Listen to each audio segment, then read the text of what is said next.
Hi, everyone. This is Jackie Cooper again with the Crypto Blockchain DeFi Conversation Cruise. And this is another great conversation that we're about to have with Jody. I know that for those of you that have been following the various conversations, we have spoken about women in technology. We've spoken about the state of blockchain across a lot of different areas, including internationally, how it's being incorporated and cryptocurrency as well. Today, we're going to be having a little bit different type of conversation, but all interrelated. Jody is actually the CTO and co-founder of a company that is doing something that is really incredible. I'm going to have him explain a little bit more because they had the foresight to create this, and now it's important for other companies and businesses and countries to really take this into account. Jody, how are you doing today? Thank you, Jackie. I'm doing super fine. Looking forward to kind of go into the depth of blockchain and DeFi, maybe, and all in all, just get into the nitty-gritty parts of exactly what we do and what could be exciting for folks to hear about. Yeah, so why don't you go first, explain a little bit more about the company and why you thought it was important to create. And then I'm going to ask you a little bit more about your background because, as you know, I'm all about stories. And so, and trying to inspire people to kind of step beyond what they're currently doing to kind of apply it to other areas. So, explain a little bit more about what you're doing. Sure. So Arise is a company with a Danish blueprint from 2017. Back then, it was the rise of cryptocurrencies, but specifically also stable coins. There weren't that many as there is today, but we saw a little bit of a gap. Back then, we needed a currency which could go in and tie into a dollar or any of the fiat currencies. Though, as it was in its infancy, people didn't really back it up in a way that was safe and secure. So it was kind of okay to use it and hold it and don't really be afraid of it disappearing. So we saw that gap. We knew that was both regulatory issues and backing issues, and we wanted to kind of go in and bridge those gaps to make sure that we could bring the safety and the legality of real fiat currencies into blockchain. So that was what Arise is doing. Now, forwarding a few years today, we are now providing SaaS or software stable coins as a service. It's our SaaS product. What we do here is we provide any businesses who would like to implement or have their own stable coins in their business. We handle both the technical parts, everything from deploying the stable coin. We handle all the treasury management. So having the stable coin in a treasury, not only that, being backed by bonds and bills and gills. So it's kind of backed one-to-one, as safe as it could be.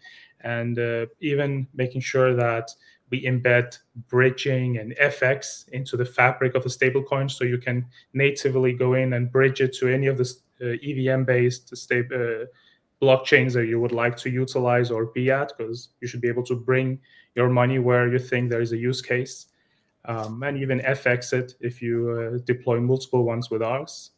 And we even provide to the legal implications. So if you're in a country or you're in a jurisdiction or you're just a business who doesn't understand any of the legality of having such an instrument in your business, we even provide that. So it's a few huge pillars that we're taking all and putting into one basket and providing these stable coins as a service. We don't think it's something a lot of people are doing today, and it's something we would love to make sure businesses can easily go in and implement in their business. Yeah, That's and I know that I became aware of what you guys were doing a short while ago, and each time I hear about it, I'm again thinking about other applications and how broad the application that you've created can be. I'll ask you more questions about that in a second. What's your background? How did you get involved in blockchain? I started about 10 years ago, and my background is law and education, but um, yeah, way yeah, back, sure. way back when, I mean, blockchain has been around for over 30 years. And, again, how did you get started? Sure. So my background has been filled with IT and development from a young age. I've always been doing that. ever since I can remember. But it's mainly with software engineering and business administration. So what I did, for instance, before joining Arise, I was providing reporting solutions for banks, insurances, and any financial institution that would need to kind of go in and adhere to new regulatory requirements from any of the jurisdictions here in Europe and around, even in America and around the world today. There are times where when you're a bank or you're an insurance company or any of that in between, that you have risks, and these risks require specific reportings. So you can go in and showcase that you can actually adhere and you can follow along and stay in business, because having risky business or lending out money or any of that in between, you need to adhere and show that you can do it in a way that is safe for all the end users. So I was going around in Europe and implementing that and going from bank to bank and insurance companies and finance institutions and helping with that. And it was just around that time that I was approached and asked to go in and co-found Arise. We did that, and stablecoins were at the forefront here. Of course, blockchain is a lot of things. From our place, we love the technology as a heart. We know it's getting utilized in medical, healthcare, it's utilized in logistics, it's utilized in all sectors around. And from our point of view, we thought taking what a usual bank maybe would do, financial service. I have to be careful because it's of course not specific financial, but having all of that, having a real currency, being able to kind of bridge it around and spend it, and if you go into other platforms, you can lend it, and we want to bring something that is safe to do that, because that's kind of not what has been, and blockchain is still in its infancy, even though we've had a lot of years behind us. Blockchain as a whole is still in its infancy, and it's getting adopted more and more. And it's not only just a currency that is volatile. There's a real, one-to-one, fully reserve-backed stablecoin behind it as well. So you were in IT. When was the first time that you learned about blockchain or cryptocurrency? I actually was playing around with the blockchain in all the way back to 2011. Wow. Yeah. So I remember we were sitting there and looking at the Bitcoin, and I thought it was ludicrous that you could go in and just take something and send it to someone else. And I remember we were installing these validators in the computers around in campus, just to kind of have them running all night, and it kind of took 10 hours, maybe a little bit more, to do one Bitcoin transaction and then validating it to everyone else. It was amazing. Of course, it wasn't worth that much back then, and nor would anyone look ahead and see that it could be almost $100,000 today. But I was all the way from back then, and I was seeing it gradually go in, and Ethereum came up, and smart contracts came in, and you could now contractually fabricate and create certain processes that you could automate through interactions. And it's only been wonderful to kind of see where it goes and seeing all the companies utilizing this wonderful being. So smart contracts, and I know when I first started thinking about smart contracts, it was before I started to participate in hackathons and look at the coding, and it's like there's so much that I'm still learning, but that over the past 10 years I've learned. We were talking off camera about the fact that insurance companies and banks are, it's important for them to be taking a look at this because of the way that technology is going. What's the trend that you see that's happening? Do you, and also we have to look at globally, because you obviously, in Europe, the people are doing one thing, but there are banks do international transactions, even though some countries are just coming into the mix here. What are the trends that you see, and what are the challenges also? Yeah. So obviously the trends are blockchain, cryptocurrency, they're all getting adopted more and more. You see now EMI banks, Revolut, and all of these, they're now implementing, you can now hold cryptocurrency in wallets. You're seeing businesses accepting them. You're allowed to now pay through it. You see a lot of web shops where there are payment processors who have already implemented, accepting crypto, and they of course immediately go and exchange it to fiat so they can adhere and work and earn money. But it's definitely getting adopted everywhere, and even looking aside just crypto and the token itself, the blockchain in itself are getting utilized. We're seeing governments doing pilot projects. We're seeing medical projects trying to understand the logistics of journals. So everything's getting recorded, and no matter where you go next, the journal is following with you without any alterations. We're seeing logistics where you can see how things are getting moved around from country to country, being driven around until it goes to the endpoint, and it's all these things are now getting recorded on a blockchain. Heck, I've even seen NGOs using donations where you can see every fraction of what you spent on a blockchain, so you can see penny for penny what they're buying and what they're going for, so you can see if it's an administration cost or if it's actually buying food or beds or whatever you're donated to.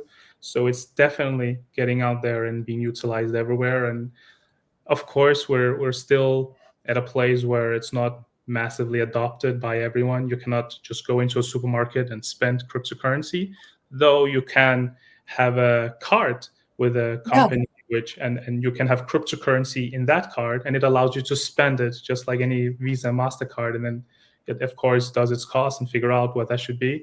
So you can almost do it, but it's not at the forefront yet. Though I think that's a good thing. Banking, financial services, they're super, super slow, but they're also slow for a good reason. We're talking about money, we're talking about people's, expenditure, we're talking about everything that's kind of holding uh, our world together. And it is purposefully done slowly because you have to see how it's getting adopted. I also think that it should be private companies that should be at the forefront of these technologies and implement them so they can get used, while the governments and banks and regulated institutions, they can slowly figure out what doesn't work, what works, have private companies kind of solve all the nicks and all the issues, and until it's kind of safe enough for them to slowly implement it. Because we're not supposed to have an issue where a bank suddenly just go rampage and now we do cryptocurrency and all of that, and suddenly out of nowhere the blockchain kind of pauses, or you see a hack. They're doing it for safety, and they're making sure that when they adopt it, it has been going through so many quality assurance cycles and iterations that they now feel they can kind of adopt it worldwide in the infrastructure, which I think is a good thing. Now it's up to us and all the other private companies and heck, all the pilot projects around and governments, which I think they're incentivizing to slowly build use cases and showcase why it is so good and why it is amazing to immediately transfer something across borders and remit money, and even just having transaction take seconds rather than days, and having going through many intermediaries. I'm sure that we will see a world in a few years where money just flows around super fast. We can even see how AI soon they're going to spend with us, right? How do you think that Swift is going to feel with having all this, or that do you think that some of these other money transmitter platforms are going to just start to incorporate the blockchain? Well, of course, they're going to get a little bit threatened, but if they're smart, they're just going to be the ones who are at the forefront and slowly, implementing that, so Swift can continue being what Swift is and swiftly make money move around through blockchain. But it is also quite normal that huge companies which did a big load for everyone in the infrastructure eventually get replaced by newer companies, which then goes up and becomes so. I hope Swift, just as they are, a big company and have the resources to actually go in and implement this and being at the forefront when it's going to get there, or they can wait for private companies go up and take that lead. I don't think they should see it as a competition. I think they should see it as a way to kind of try something new and create a better product, because they the one who did it first, or among others, of course, and now they should go in and figure out how can we now further expand it into blockchain. It's if you ask me personally, it's not that different from saying, how do you feel this company using this new super cool database that is now there, and this company is still using regular ledgers, by hand, and they're both kind of doing the same thing. One is super functional, operational, and automatic, and the other one is super manual, safe, and everyone knows about it, but it's eventually everything has to get digitized, everything has to get streamlined, everything has to we're building, we're trying to fly to Mars with rockets, we're trying to do so many amazing things. We can't have money still being slow and like as is today, right? We have to follow along everywhere. So, from an accounting perspective for banks and insurance companies, I know that there's a lot of different. You were talking about the regulation side. How is it that you're able to advise or give guidance across the world? Because there's so many different legal issues, and changes of compliance and regulation so fast. Share a bit more about that, because that fascinates me. Sure. That's also one of the tough parts. So we are a company from 2017, so we've had a lot of years to prepare. And Yeah. we've worked very close with our FSA here in Denmark. We've always been, at the forefront. Here's what we're doing. Here's why we're doing it. Here's why we're doing it in this way. Could you kind of help us along if we're doing something incorrectly? And we've done our diligence. We've had very smart people here at Arise who have been really good at being strict and making sure that there's always a way, but we haven't really cut any corners. So from our point of view, we have made sure to kind of figure out the landscape, looking into what is MiCA, looking into all of the different licensing that is needed. You have to have specific licenses to do certain things. So you can't just accept money from someone without having a license to do that. And there's a different license to even accepting cryptocurrency and providing cryptocurrency. And there is even the issuance. How do you issue money and where should it be issued from? And we have a setup and we have a legal framework, which we've spent a lot of time on. And we have even legal opinions. We have had one of the biggest auditors, Grant Thornton, which is a very respectable firm, going in and spending years with us figuring out how can we make sure that we have even implemented whistleblowers in case we're doing something incorrectly, because we should have stuff like that, right? So it's a combination of all of that has made sure that we can provide it. And we have a system that is so flexible that we can issue money from kind of a jurisdiction which allows that. We can make sure the treasury management can happen from a different jurisdiction, which allows that. We can make sure that we understand who are you as a company, which licenses do you have today, which licenses do you need. We can make sure you're fully MiCA compliant. So when it goes into fruition and it's getting activated, all of the requirements are already set and there. And we spend a lot of time other than the technology itself, because building the tech is a huge part of it. But honestly, the legality of it and doing it right and going in and kind of educate our clients how they should do it, just to make sure that they won't have any future friction, because we're not interested in that as a company. That is why we can do as we can. And I think I could spend an hour just talking about the legality, just as much as I could spend an hour talking about why we are so good with the treasury management. And I could spend days talking about the tech in itself and how we can provide that as a SaaS. But it's hard work, years of being, taking the requirements and not cutting corners, but just figuring out, all right, what can we do? How can we automate it? How can we streamline it?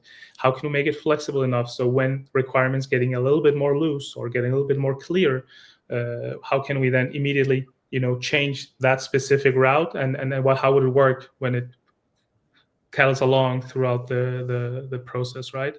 And doing that a lot. Make sure that focusing on that as much as the tech is why we can do as we can today. So do you see, I know Europe is extremely, regulation oriented. What are the differences that you see between other continents, whether it's Africa or South America or North America or Asia? Because it sounds I know that you're an international company, but there's is the, I know you have a really strong framework, so no matter which communities you're going into, you're always going to be ahead of the curve. But where do you think that South America or Africa or Asia are going to be as strict as Europe, or where do you see it going? I see some flexibility there, but what's your Yeah, view? yeah. So it's a very, very interesting point you're bringing. It's something that I actually love to talk about. Um, Places and countries like or regions like Africa and heck, let's just kind of broad it out and talk about it as a whole spectrum. There Yeah. are 40% of people around the world are unbanked. Yes. Just, yeah. What does that mean? So they don't really have a regular bank account as you and me. And the main reason for it is because they don't have a digital identity. A digital identity, meaning they don't really just have this passport or a digital way to do a regular KYC, because they're not in and we can talk specifically maybe in Asia and also, of course, Africa, where they're not in a position where they can just create a bank account. It's not within their infrastructures to do so. So for them, it's super interesting to utilize blockchain, because what is the difference between a bank account and a wallet? It's kind of getting very close to being the same thing. It just needs to kind of have the same stability, right? Um, so it's super interesting from us to figure out how can we bank the unbanked, of course, in a way that adhere to legacy frameworks. We're not trying to kind of do it in a way which ripples how it should work, but we do think that we can take part of giving a region which doesn't have the technical or the legal way of just going out and have a digital identity, because it's super strange to think about that that's a problem, but here in West we're not having this issue. So to go out there and focus on those regions and going out to Brazil or all of these regions which actually can use this and have a huge mass adoption is something we really much care about. Of course, we're not we will provide this for anyone who would, and we know that even here in the West, it's important for us to go out and provide blockchain. But in these countries where they really need it, and where they could kind of skip a few steps to not do what we have done, but just go directly to blockchain and utilize wallets. Of course, we'll have KYC intermediaries. We'll find ways to kind of onboard them and to tie them in to a wallet, so we know it's theirs and they can use it. Is super important, and I think that's gonna change lives there. We have seen use cases where huge companies sends out remote workers. They go out and they sail maybe in boats, or they're out and working off an island or wherever. It depends on where they're working. And their main issue, and when they're getting paid, the main reasoning they took this job is so they could remit the money home to their Right. wife and kids, right? And there is such a big friction. They don't really have a clear way of doing that. Some of them are getting paid cash. They're waiting until they're anchoring to a point where they can kind of send, and then suddenly a lot of the portion of it is getting taken from it, because they're doing it in a traditional way, which is not super digital. They can't just go into a bank and send it to them, because they don't have that. They're not digitally imprinted and have a bank account like that, like us. So that for them to just get it maybe as an e-dollar from Arise or eGold or USDC or Tether, that they should use what they can and just in seconds send it to a wallet to their wife, and maybe having them either off ramp it or spend it as it is there, because maybe that I have heard as and I know we've talked about it with them, that they can actually spend cryptocurrency in Africa because that is so normal for them. They have been having M-Pesa, mobile Venmo, like years before we did, because they just skipped a few steps and immediately went to the smart thing, right?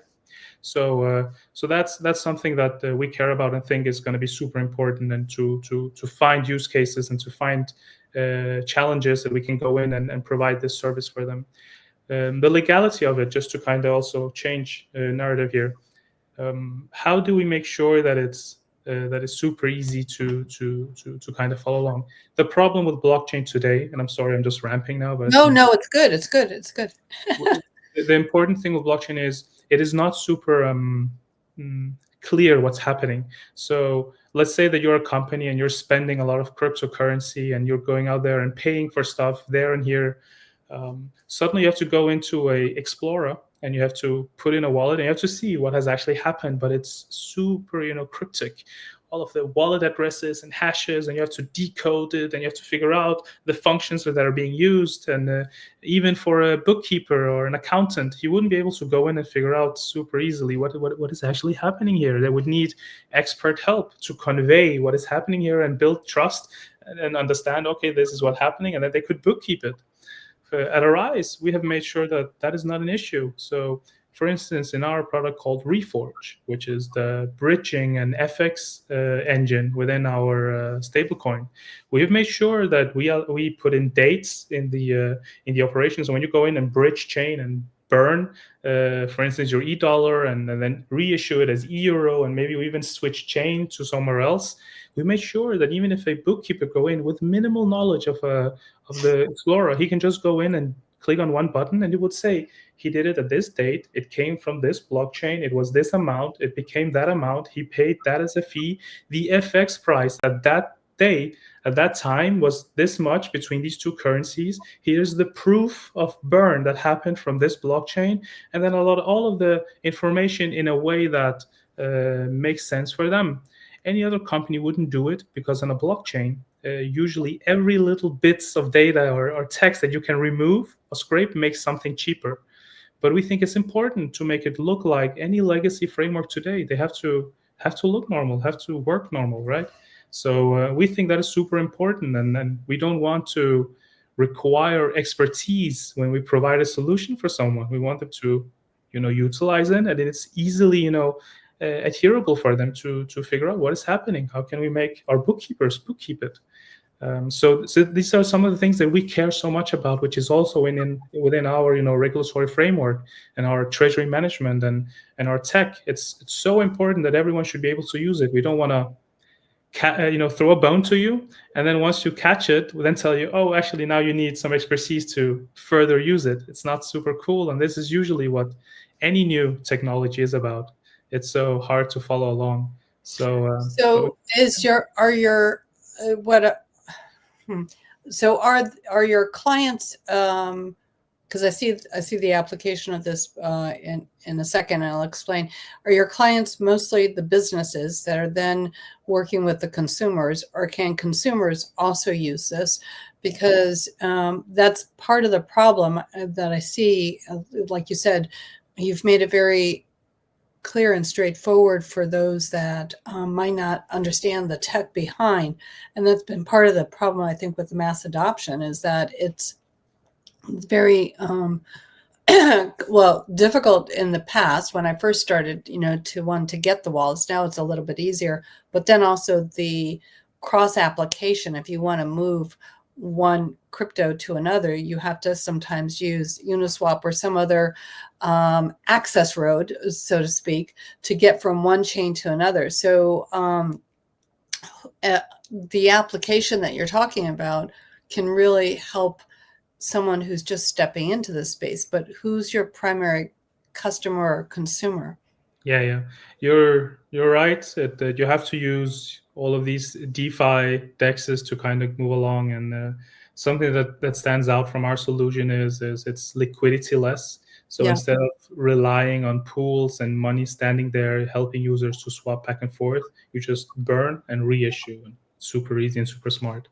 So the target group from our point is, of course, businesses. We want to go in and provide stable coins for exchanges. We want to provide it for huge projects or dexes who wants to have their own branding and their own stable coins. And many people and many businesses are figuring out that backing money up one-to-one in government bills, you earn something on that.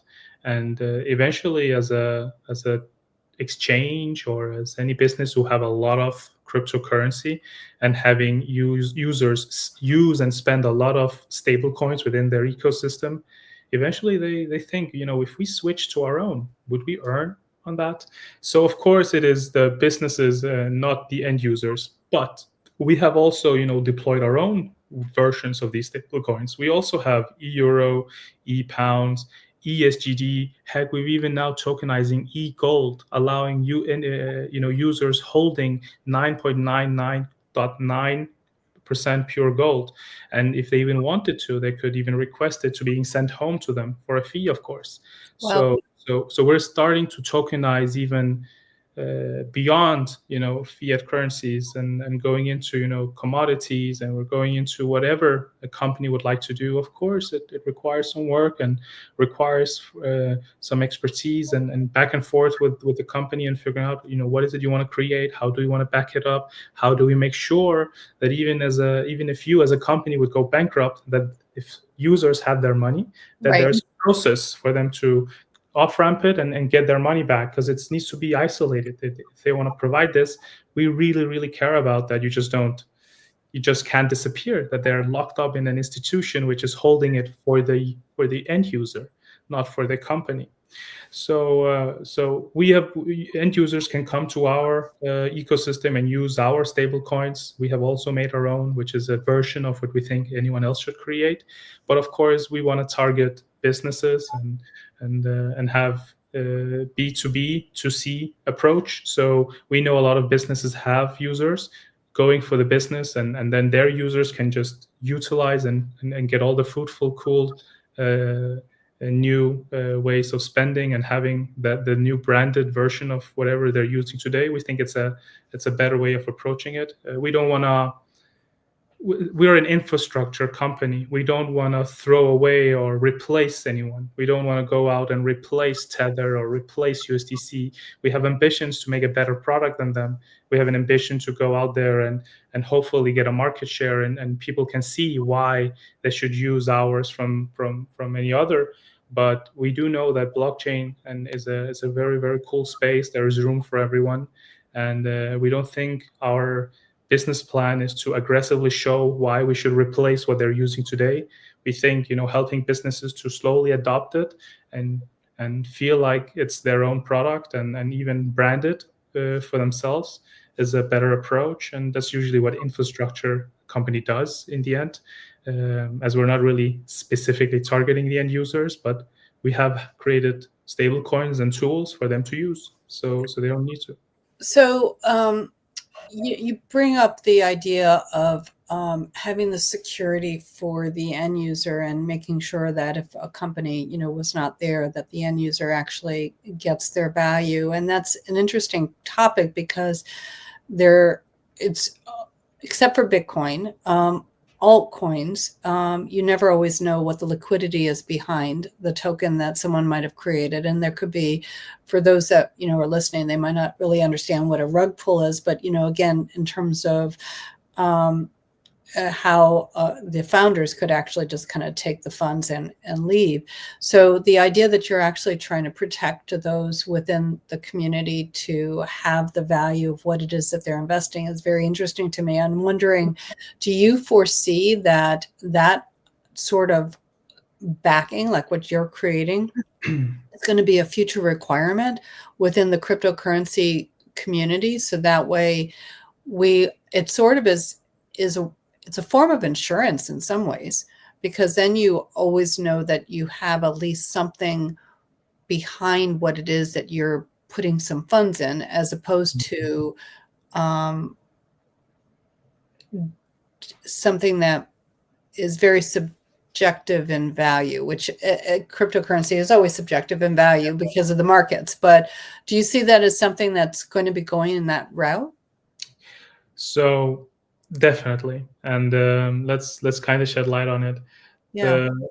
I think I hope, because that's what we're working for. I really hope that it's going to become a requirement. I really hope, but of course I have to hold my horses, because the issue with blockchain and the issue with new technologies are, if too heavy requirements are put too early, then we're stalemating the innovation. Yeah. So I think governments and regulation are doing their best. They have prepared MiCA to kind of make sure certain things are safe. I do think they're doing their best in a way where it doesn't hinder innovation and doesn't hinder companies to kind of innovate and utilize this new amazing technology. That said, I do think eventually it will become a requirement. The problem that you're describing here is um, cryptocurrency are priced based on per buy and sell pressure. So if you take a regular cryptocurrency, which is not a stable coin, not linked to a specific price in the real world, then yes, whatever people are selling and buying it for is kind of stabling the price, and it can keep putting up the price, and eventually it's priced what people feel like they want to buy it for. That's hence why it goes up in value. But a stable coin, what we're and for me, a stable coin is anything that has a stable price in the real forex market, in the real world, wherever. So if we for instance deployed a uh, when we replace the e-gold, even gold is a stable coin. It's not a fiat currency, but it's stable towards the price of real gold in the real market. And had we created a e-silver, which we're working on soon, and platinum and any commodities, as long as the real world out there in forex market has a real price, then of course it is stable towards that. And the next step is then, of course, to make sure how can we isolate the books. So when you as a company get money from users, so you can issue this currency for them that they can spend, how do you make sure that you are isolating your own company books and the stable coin you're issuing? Because eventually they will get mixed if you don't think about that. And if you go bankrupt, Jackie, they would try and liquidate everything to kind of pay out to all the stakeholders, right? And users funds would be part of that, but that's not the solution you sold them in the beginning. You sold them that you would be able to give them a safe way to hold currency on the blockchain. So of course they have to think about this. This is something that we have thought a lot about, and this is something that we provide in our solution. When we create a stablecoin for you as a company, we have natively made sure that this is part of our solution, that of course you can bring that safety with you. So maybe it's not super bridgeable to cryptocurrencies, as their nature is just to go up in price and people are speculating on them. It's not that different from stocks, I guess. Yeah.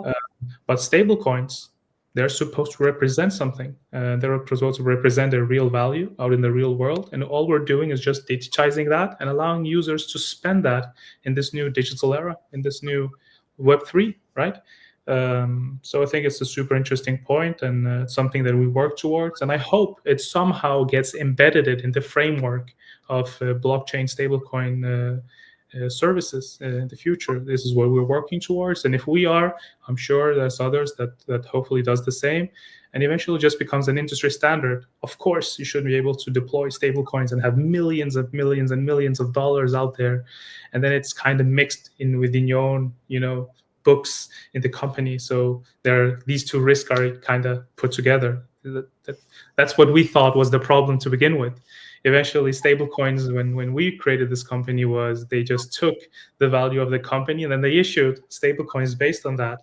Tether is just printing along as they feel like. Honestly, if that's what I feel like, it's kind of a bit abstract how they're doing it and exactly what is backing it up. But Circle is now trying to be better, and they're actually trying to adhere to regulatory frameworks and doing it what they think is best. But it's kind of hard to follow along, and yeah, and I hope that people are kind of doing it as we want to do it, as safe and regular and as safe as possible for the user. It has to feel safe for the user, that they're the one who's going to spend it and use it.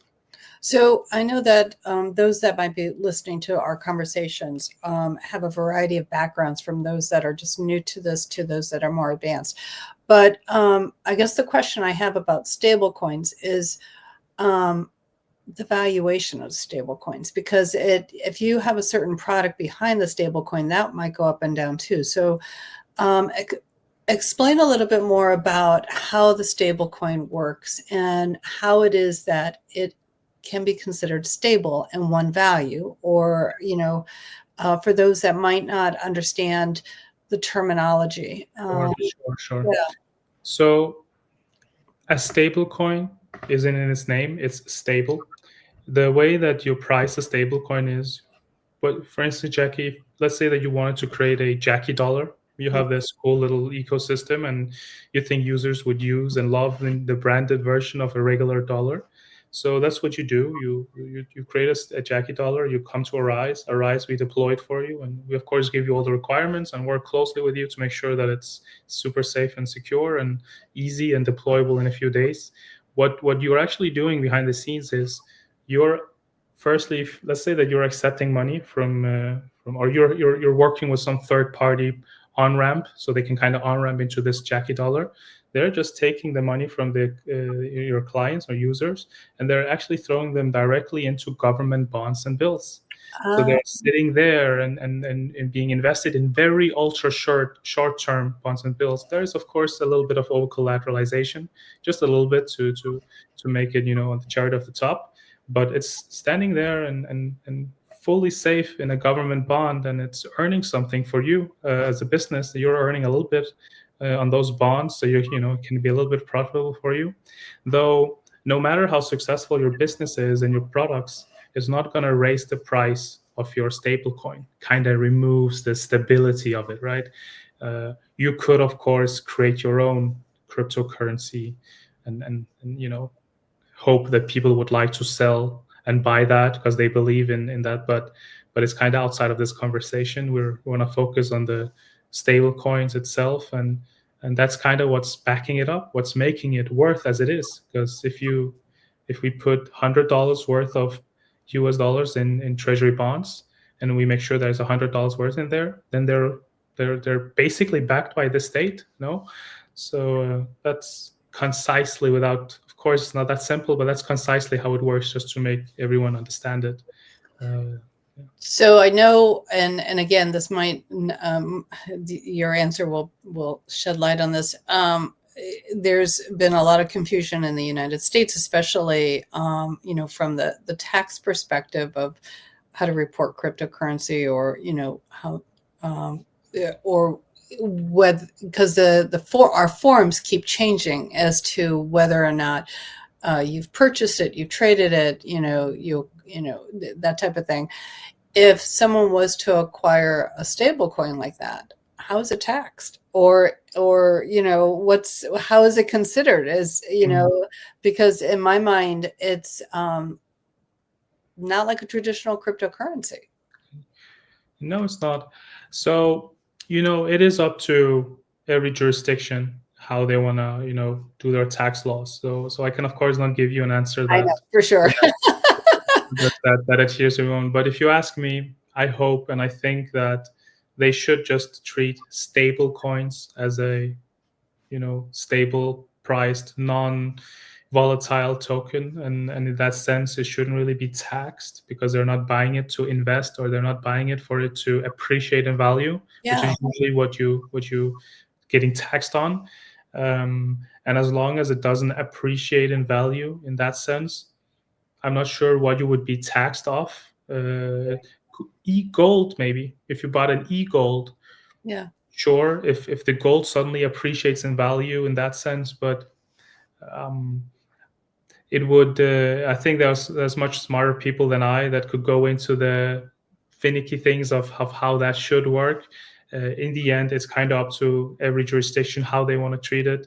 In Denmark, we have some quite strict cryptocurrency tax laws that are quite, I would say, unfortunate in how other worlds have done it, but that's how they have chosen to do it. And I think, as you just mentioned, in America, you guys are seeing constant adoptions and forms changing, and I hope and think that eventually, that if you, as long as it's a stable coin bound to a real fiat currency, I'm just hoping that, of course, it doesn't make sense to tax that, because otherwise, wouldn't you also be taxed if you bought a gift card?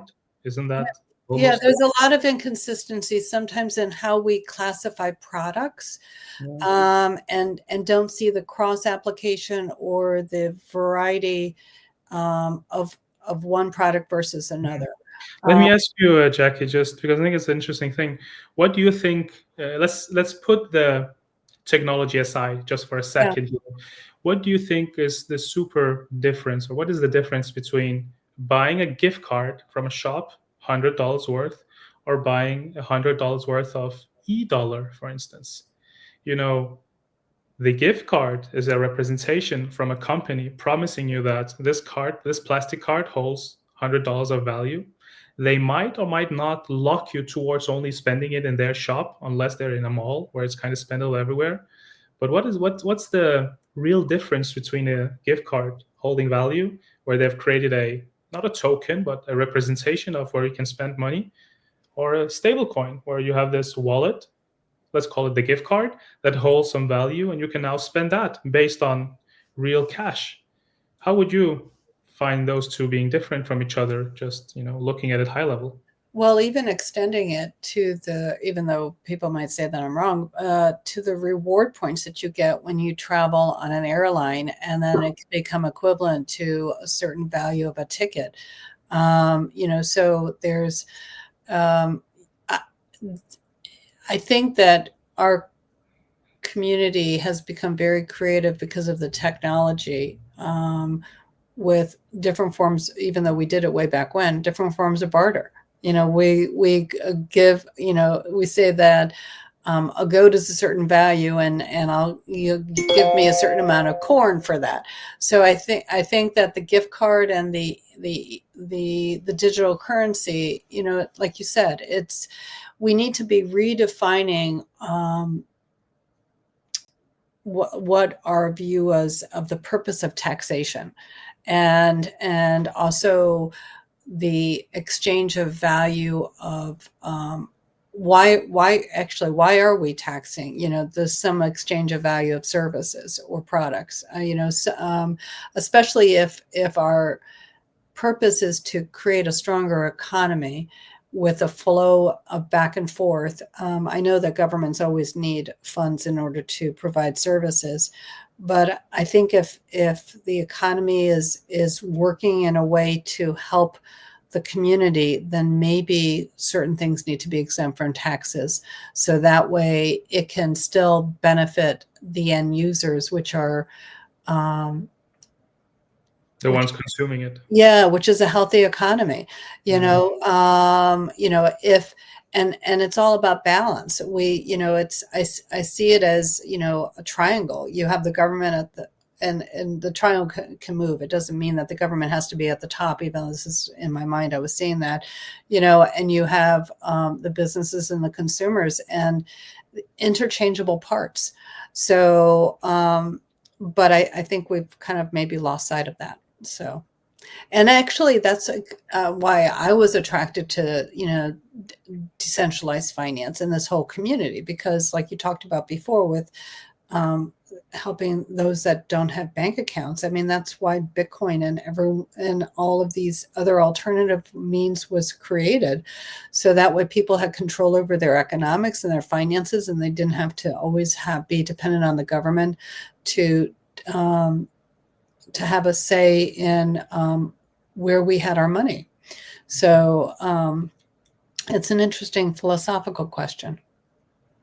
I guess so, and it's up to jurisdictions to kind of figure out. And there are smart people who are in that space and understands how tax laws are work and should work. And Yeah. hopefully I think they are slowly working towards the better. So we can just wait and see.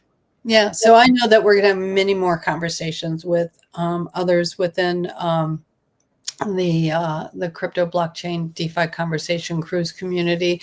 Any last minute thoughts that you would like to share? Because this whole area is, I think, what you're doing, what the company is doing, is extremely important, providing the stability that's needed within the cryptocurrency community and the services. Yeah. Well, if there's any company out there or any project who would like to kind of create their own stablecoin and they don't really want to focus on having the entire tech department or hiring people to deploy it for them, they would kind of just focus on their business, they're more than welcome to reach out to us. It's only a conversation away to kind of figure out what they can do and can't and how fast. We can do it in a matter of a few days. So we're always open to any projects. We're open to go out and do that. And it doesn't matter if you're an exchange or you're a blockchain or wherever business you are. we're here and open, and we're looking forward to kind of help you innovate and make that easy and seamless for you. Appreciate it. And I know we'll be talking again soon. So for everyone who's listening, go ahead and click to the next conversation, and we'll talk to you soon. Have a great day. Thank you. Thank you so much.